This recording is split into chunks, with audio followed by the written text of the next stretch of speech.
Hey, everybody. We are in front of the mic with the Beyond the Books podcast, brought to you by accountingdepartment.com. I'm your host, Kevin Dry, and today we're joined by Kim Lukey, Assistant Director of Client Services here at ADC. Kim, how are you doing today?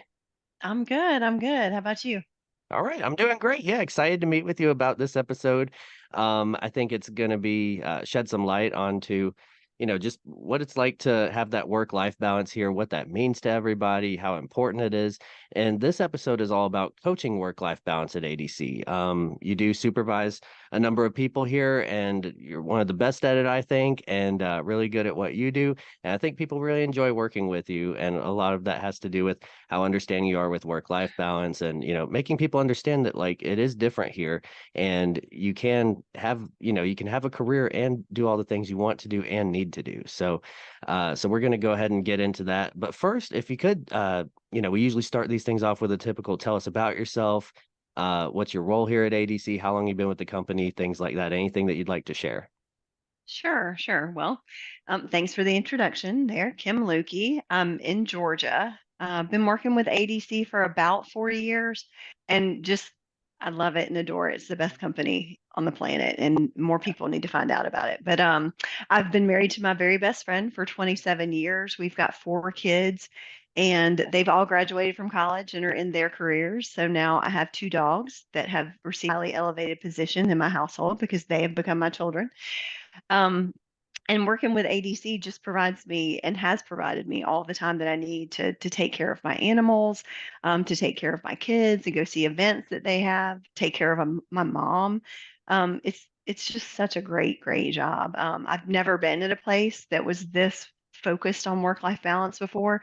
We get into our careers and we're like, oh, we got to get ahead. And to get ahead, I've got to work 60 hours a week and ignore my family and not be there for the people that need me. And that is just not true. Bill and Dennis have put this company together and made it so that people can have careers where they feel like they're getting return and they're investing in other companies and other people and still having the work life balance. So Yeah, yeah, awesome. Love to hear it. And I love hearing people's perspective who are you'd mentioned your kids are grown and everything. So you've gotten to live through those, those college years, high school years and, be there for all of it. And great to have that work-life balance with work.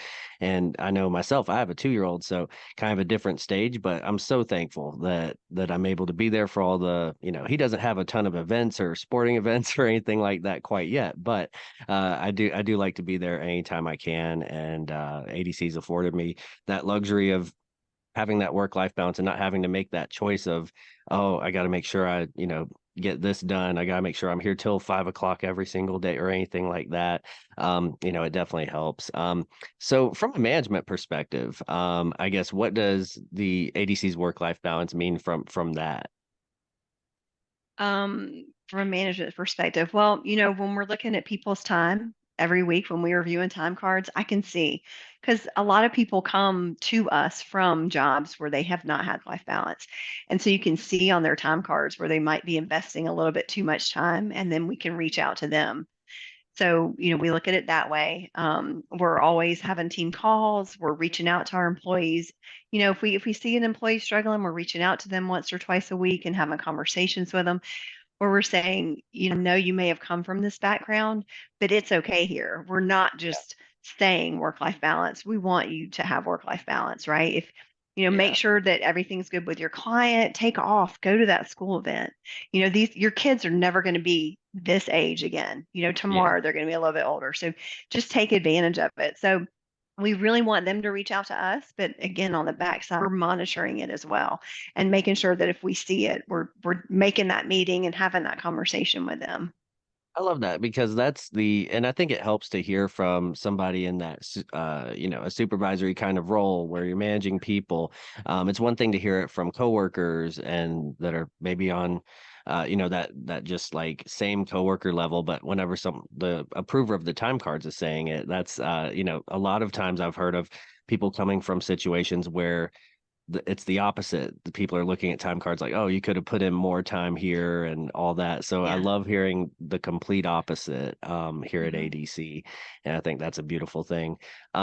So, also using PTO, have you ever had come across a situation where maybe someone isn't using all their PTO and you got to kind of steer them the right way or anything like that where, it's like hitting a reset button, it feels like, but just reprogramming people that like, hey, it's okay, take that time. Have you ever had a situation like that? Absolutely. We have it all the time. We have emails that come out to us and say, hey, somebody's approaching their anniversary date and they have this much PTO left. And you can roll over a certain amount, but you want to reach out to those people and say, hey, listen, even if you don't have long vacations planned, have a station. Cut out early on a Friday, come in late on a Monday. You can, it doesn't have to be a full day because we've got so many employees and they're great and fantastic that they love their clients and they really have a high level of accountability in servicing their clients well. But at the same time, if you're not taking care of your, it's hard to provide that level of service. So you got to step back and say, hey, I'm going to cut out a little bit early. I'm going to come in a little bit late. Everything's going to work out and be fine for our clients, as long as we cover those critical tasks. But you definitely have to take care of yourself. Yeah, definitely. Good point. And so another thing, giving employees an avenue to stay in the loop with one another. Work-life balance. What good is it if you can't talk about it with your coworkers? So what's one way that we do that in our team meetings? Well, we do have segues at the beginning of our team meetings. We talk about, well, tell me one good personal thing that's happening in your life, and then tell me one good business thing that's happening in your life. And then that way we get to know each other a little bit more because we do have high level of accountability. We have a lot of people who work and they think, I can't just reach out on Zoom and ping somebody and say, hey, you want to chat? Absolutely, you can. And we encourage them to do that. But we kind of force that when we're in our team meetings just so that we can get people interested and they can maybe hear something and say, hey, I have that in common with that person. I'm going to reach out to them after this call. Yeah. So a lot of people know me. So I could talk to the wall. So, being working in a virtual environment has not been too difficult for me because I don't have a problem pinging somebody and saying, hey, let's chat. Tell me about Yeah. what's going on with you. Yeah, good stuff. And also we do I know we're 100% remote and that's great that we're always at home, but I think we do a good job of also trying to make those connections outside of work because we are very people first and we are people and not everybody's the most outgoing to begin, but it definitely helps kind of breaking down that wall and getting to know each other. And so I guess do you know of any? I know you have an upcoming in-person meetup. Tell us a little bit about the team run that you have coming up this weekend. Sure. We are going to Memphis, Tennessee to run in the St. Jude's half marathon. And that actually came up because the accounting specialist that I work with, we were talking about goals and things, outside of work, personally as well, that she had planned for herself. And she said, I want to get back into shape. I want to start running again. And I said, well, hey, why don't we do a run together? Why don't we plan it? This was back in the summer. Why don't we plan it and start training for it? And it'd be a great way for us to meet up in person as well. And so we decided to do that. We had a couple of other people find out about it and jump on board, want to do it. And again, like it's just a great opportunity to get out, meet staff in person because talking to people on Zoom is great, but it's so much nicer to have a meal with them, meet them in person and spend some time with them. So yeah, we're really excited about that. That's coming up this Saturday. So wish us luck. Yeah, definitely. Yeah, you guys will do great. I know, and I think what sparked that was actually from our summer challenge. There was, I believe, you and a few other people here came together and were like, "Hey, why does this have to stop after the summer? If anyone wants to keep running and keep working toward those fitness goals, who wants to do a 5K in Memphis? Go down.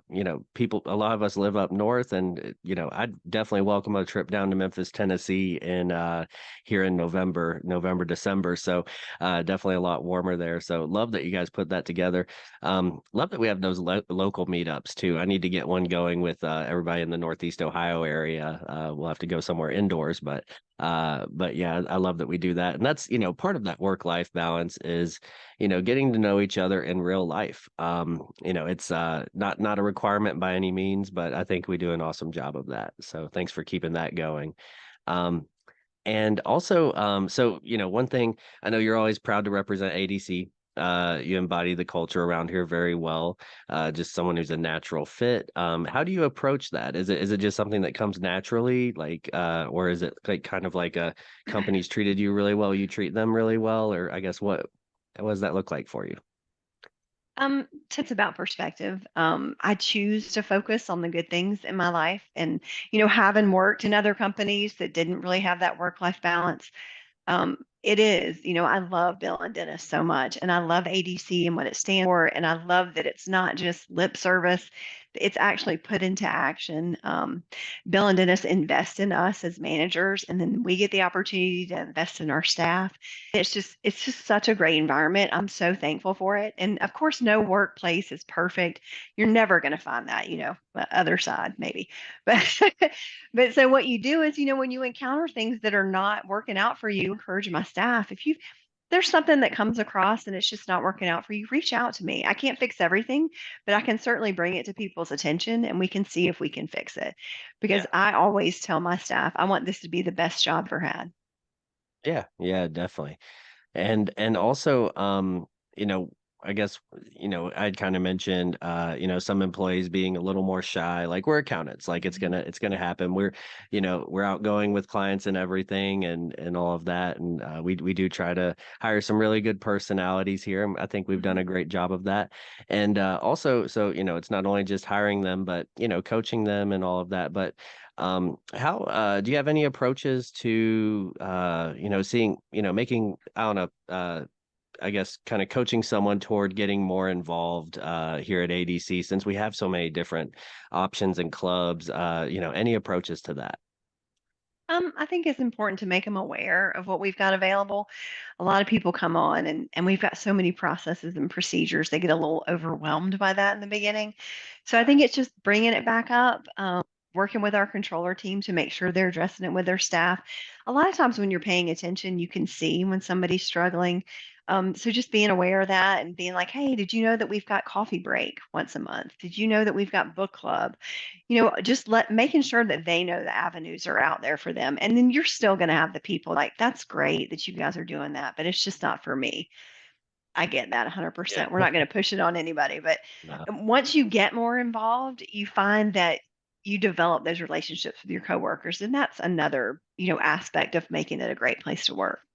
Yeah, it makes yeah, just I know it makes work more fun. It I does. don't know, whenever you enjoy who you like whenever you enjoy who you work with, it just kind of adds to it. And I think it makes you a harder working employee also, and just gives you makes you feel better about your whole work situation. And we all have to work. But it's great to not feel like, oh no, I have to go to work every day. Like it's good to have that positive outlook whenever you clock in here. So with that, anything else that you wanted to add on coaching work life balance that maybe we didn't get to touch base on before we wrap up here? We like to tell everybody, we have a meet the controllers meeting with new staff, and we like to tell them, we are virtual. And because we're virtual, we cannot look down the hallway or peek into your office, see you banging your head on the desk or anything like that. So just communication, just really encouraging the communication. Reach out to us, Zoom chat me, email me, text me on my personal phone, whatever works best for you, but just stay in communication with us. Love it. Yeah. And that's one thing I tell, I interview people all day, every day. So one thing I always tell people is, we are a place where you can reach out to anybody for help, anybody for assistance or advice on anything. And even if they don't know the answer, they're going to put you in touch with the right person who does. So that's really going to help out, anytime anyone has any questions. And that's one thing that I think is just very comforting to know. And especially whenever you're brand new coming in too. So, and then you just, it's kind of that expectation, then you become that person who can help people. And I think that's awesome. So I really appreciate your time today, and you coming out here and coaching us on the work life balance here at ADC. So with that, we're going to wrap up this episode of Beyond the Books podcast, brought to you by accountingdepartment.com. Thank you so much, Kim, for joining us today and shedding some light on coaching work-life balance here. Also, remember, everybody, to subscribe to our podcast on Spotify, Apple Podcasts, YouTube, and drop a review for helping us. That's going to help us climb to the top. We're trying to become one of those, really top ranked podcasts. And I think we can do it over time. And we just need your help on that. We need the listeners' help. So we appreciate each and every one of you for always, listening to us. Feel free to drop a like, subscribe, whatever you can do there. So once again, I'm Kevin Dry, and you've been listening to Beyond the Books podcast, and I will AD see you later.